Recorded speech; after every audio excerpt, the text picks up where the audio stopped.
Hello and welcome to Catholic Focus. I'm Maureen Kimani, and joining me is a sign language interpreter, Samuel Wenena. Thank you for choosing to spend your time with us as we bring you the stories making headlines today.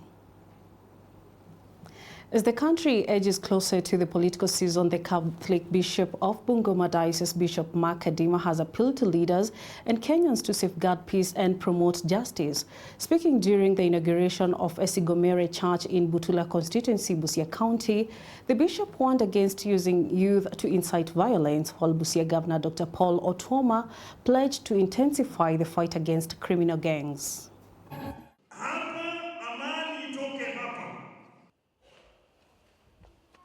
Tudumishe amani. Watu ambao wanaenda wanaleta vurugu, wanaharibu wengine, wanawalipa ili wapigane. Hii kanisa ukitoka hapa uende utubu. Ukitoka hapa ama kwa kanisa yoyote ujulikane kama mtu wa Mungu. Utambulike kama mtu wa Mungu, mtu wa amani, mtu wa kukaa na wengine, mtu wa mawasiliano, mtu wa kukaa na wengine bila kupigana. Ni amani na imani. Amani na imani. Hapa Busia, mnaelewa nyote, Busia kama ingekuwa kaunti ya vitu ya ujinga, ya vitu ya kukosa amani, ya vitu ya kukosa imani, hii makabila yote ya Kenya ingekuja hapa? Tunaweza kuwa na watoto wapotevu hapa na pale. Lakini tafadhali, desturi na mila za jamii ambayo ni watu wa Mrembe, sisi hapa Wateso, Waluya, Wakisii, Wakikuyu, Wasomali, hatuna shida na mtu yoyote. Kwa sababu hizi jamii kila mtu anafanya tu biashara. Lakini wewe huwezi kuanza kuadhibu biashara ya watu wengine. Kwa sababu wewe hautaki kufanya kazi, lakini unataka kutumia nguvu ya uhalifu kuharibu biashara ya watu wengine. Unataka kutumia hiyo kusema ati ni siasa. Hii siasa ya Kenya hapa imefanywa zaidi ya miaka 60. Mbona hatuna shida pale popote? Just one small area. We want peace. We want unity.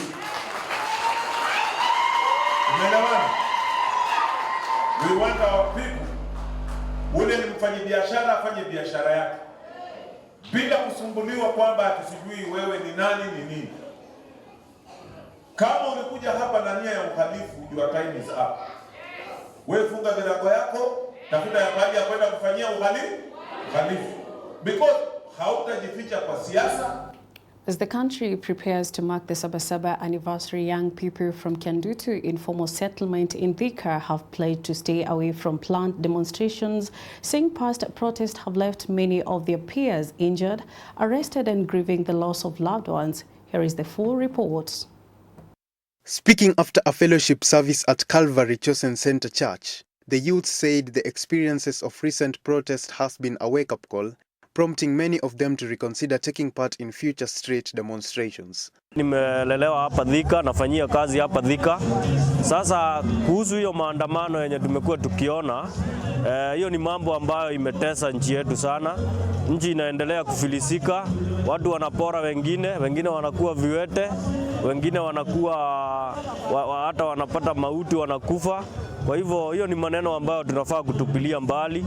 Hatufai kujiingiza kwa maandamano. They urged their peers to remain peaceful, avoid actions that could lead to confrontations with security agencies, and refrain from acts that may result in destruction of property or conflict with the law. Mimi ni mkaaji na mwananchi wa hapa Thika, haswa katika jiji la Kiandutu. Ningewaomba vijana wetu, haswa vijana wa rika ya Gen Z, on Tuesday wakae nyumbani tafadhali, kwa maana maandamano haijengi. Maandamano ni kuvunja, inavunja na kuharibu economy na uchumi wa Kenya. Wasitumie vijana vibaya, na wenye wanatumia vijana vibaya wanatoa vijana nje, wanawaambia watawapea hiyo 1000 ama hiyo 500. Hiyo pesa atapewa, aende huko akufe. Hiyo pesa hata iwezi msaidia. Hata ni pesa iwezi mlipia nyumba. Church leaders also used the gathering to appeal for calm ahead of the Sabasaba anniversary. Led by Bishop David Ngari, they called on young people across the country to uphold peace, protect lives and property, and reject violence in all its forms. Kama tradition ya Sabasaba, mimi naendelea kuwaomba. Kaeni nyumbani, yule mwenye anafaa kufika kazini, fika kazini, fanya kazi yako. Lakini usifuate watu wakitenda maovu. Kuna watu vijana wanapenda sana hiyo maandamano itangazwe waweze kuibia watu. Reporting for Catholic Focus, Capuchin TV, I'm Larry Gonzaga. Moving on, after years of hardship, uncertainty and separation from their families, there is good news for a group of Kenyans repatriated from South Africa who have finally returned home. Many recounted enduring difficult living conditions, exploitation, fear of arrest, and prolonged periods without stable employment, describing their homecoming as long-awaited chance to rebuild their lives with dignity. Take a look. My name is Simon Chege. I've been in South Africa for 22 years. Married to a South African, and yeah, this time round it was very bad. So I had to leave my family.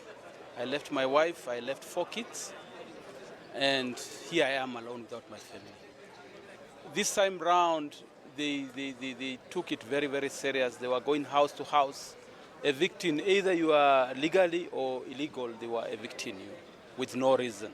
For the last 2 weeks, they were coming to the shop and say, this shop belongs to me, and somebody will directly tell you that I'll take over the shop. South Africa nilikuwa nakaa miaka 15 na sahi nimerudi bila kitu. Na duka yangu imechukuliwa ambayo nilikuwa nayo miaka 15. Alhamdulillah, lakini tuko na serikali mzuri. Ambassador yetu wametuhudumia vizuri na tulikuwa tukilala nyumba VIP na chakula tulikuwa tukipata. Kuna maambassadors zingine ambao kama Malawi, Zimbabwe na Ethiopia, wao walikuwa kidala nje na mvua ilikuwa wanyeshea na hawapati mahali nzuri. Alhamdulillah, sisi tuko na serikali nzuri. Financial experts are calling for increased investment in financial literacy to help tackle rising unemployment among young people.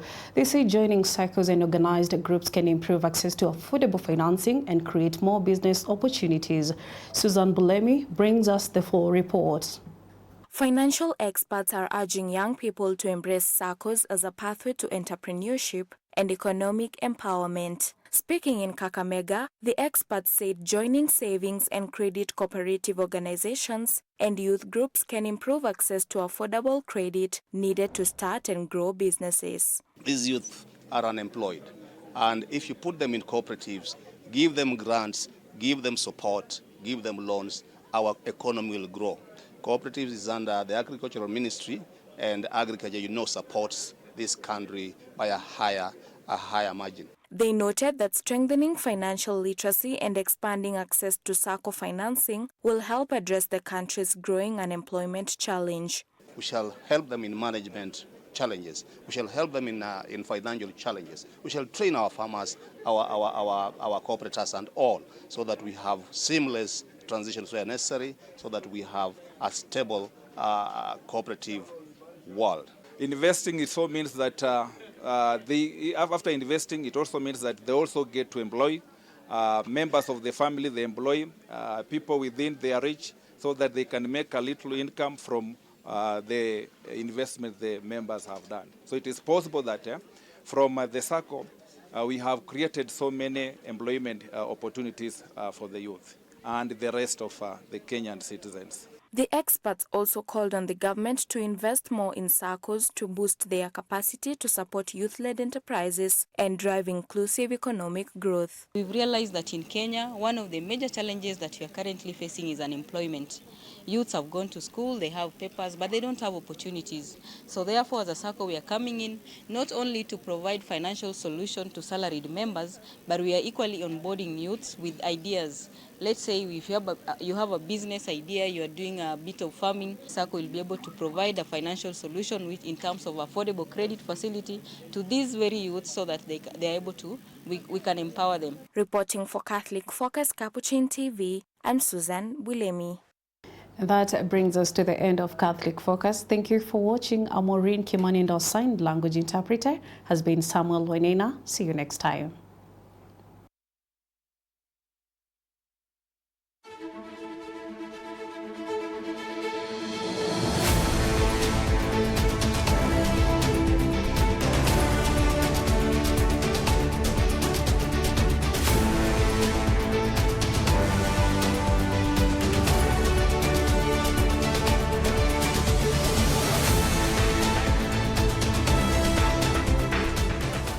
Keep watching Capuchin TV, your staunchly Catholic identity channel.